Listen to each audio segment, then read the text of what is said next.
All right, guys, this was a very difficult video for me to make because I play in extremely deep formats where you are never going to have players like this available. I mean, y'all see us drafting on Underdog every single night and guys like Randall Cobb are going in the 18th round there.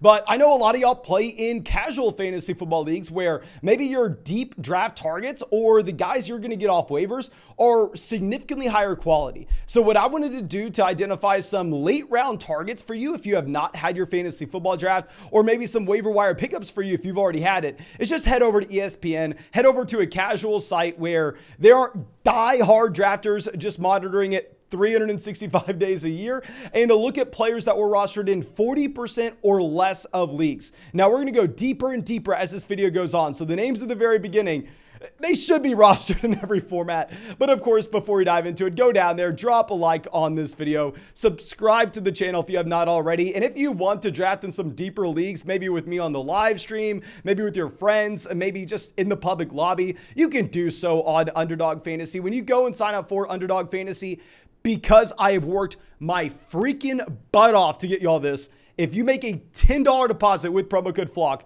you are going to get our 2022 Fantasy Football Draft Guide. That's almost a 300-page draft guide for a $10 deposit that with promo code FLOCK, they will then match. So it's essentially free for you. And on top of it, you're going to get our rankings. So make sure you go take advantage of that. And of course, since it's best ball, there's no extra time commitment during the season for you. So you could draft as many of those as you want, whether that's 5, 10, 20, in my case, 500, and then still focus in on the leagues that you really care about during the season.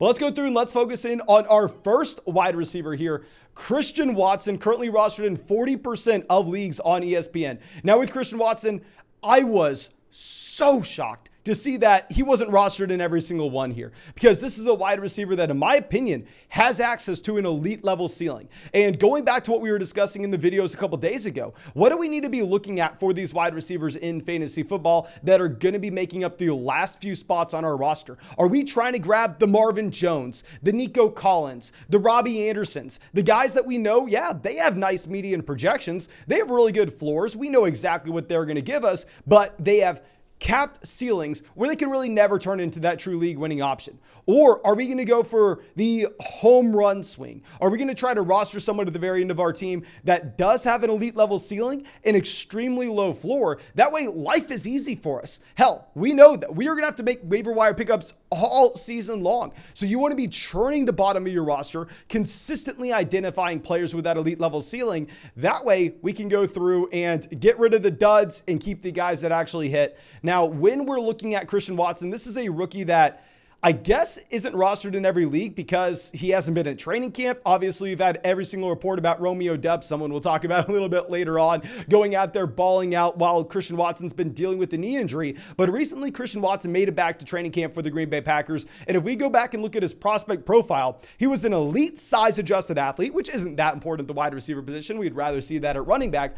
But what we really like to see is the fact that this is a wide receiver that dominated for a 44% market share if we're looking at the receiving yards at a per game basis his final season in college.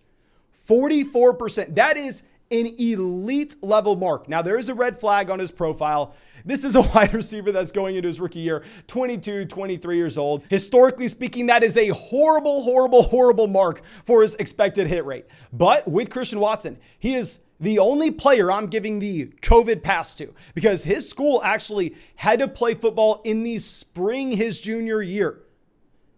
He wasn't playing at Ohio State. He wasn't playing at Alabama. He was not in a major conference that still had their regular season through the fall. No, he had to play football in the spring his junior year, which caused him a late declare status for the NFL draft.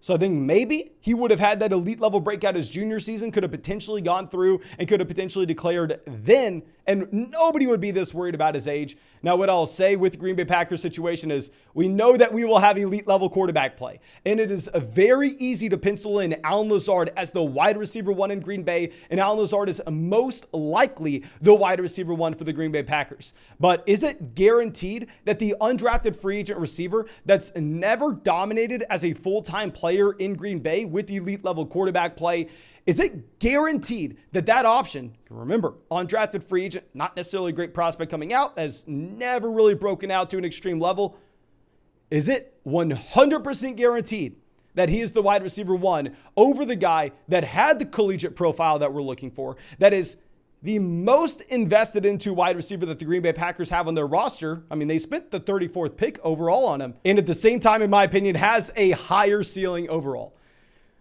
Now, I understand you can make excuses with Allen Lazard. He played with Devontae Adams, and it's a very, very, very valid excuse, which is why Allen Lazard may break out this upcoming season. But it's not a guarantee here. I'm rolling the dice on Christian Watson because I think he has an elite ceiling. Now, let's go over to our next wide receiver. This is someone that, by now, if you are watching this video and you have not picked him up already, for the love of God, what the hell have you been doing? George Pickens. George Pickens is rostered in 37% of ESPN leagues. I'm assuming that's full of a bunch of leagues where people drafted and then haven't looked back in what's happened this training camp, what's happened during preseason. I'll speak on him just for a second because maybe if you're an active owner, you can go out there and buy low on him through trade. Obviously, you're not going to be able to pick him up off the waiver wire in any league that your league mates know what they're doing.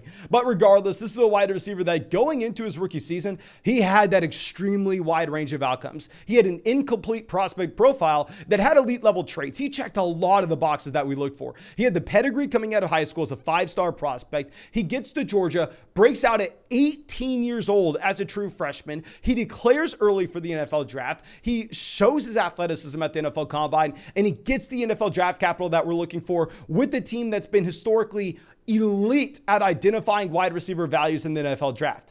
Now, at the same time, he never was overly dominant at Georgia, but we know this was because the injury. This is what we talked about with that very wide range of outcomes with George Pickens. So no, I'm still not going to be valuing him over those guys that check every single box like a Drake London. But based on the reports that we're getting out of training camp, based on the reports that we have in the preseason, I think it's safe to say that George Pickens is now penciled in to be the wide receiver 2 here in Pittsburgh above Chase Claypool, and someone that should be on your roster. Like, dear God, what the hell are we talking about here? Now let's move over to our next wide receiver. This is going to be another rookie. You're going to notice a trend with these waiver wire pickups, these late draft targets.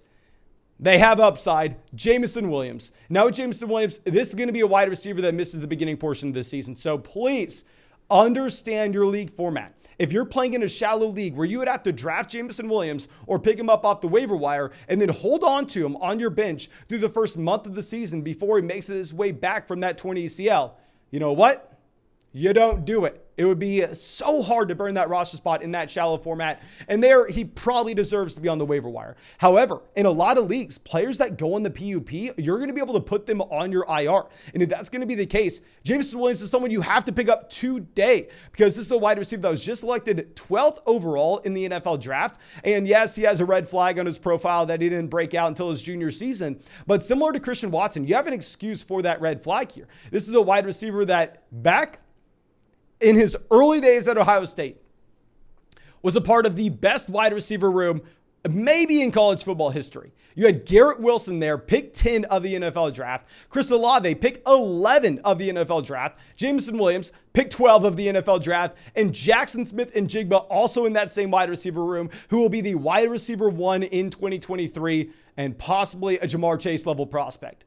So with Jamison Williams, the late breakout, obviously he has his own excuse for it, but he's an elite level athlete. I think he will immediately come back in when he's healthy to play over DJ Chark. So if you're playing in a very deep league where you can afford to burn that roster spot on Jamison Williams, he has the upside case that he's definitely worth the spot. And on top of that, if we are going to be looking at that shallow format still, you may want to go after him if you can put players on the PUP list on your IR.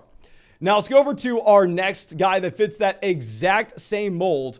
Right now rostered in 27% of ESPN leagues, Michael Gallup. Here with Michael Gallup, I mean, this is an option that we've seen the elite level ceiling from before. Back in 2019, before CeeDee Lamb joined this team, Michael Gallup averaged more targets per game and more receiving yards per game than Amari Cooper in that same offense when Michael Gallup was going into year 2. Like, this is a player that obviously had a bad year last year because he dealt with a multitude of injuries, but when he is healthy, he is going to be in the best situation he's possibly seen in his entire NFL career, because this will be a wide receiver that is playing on a team that just lost Amari Cooper, Cedric Wilson, and James Washington due to injury.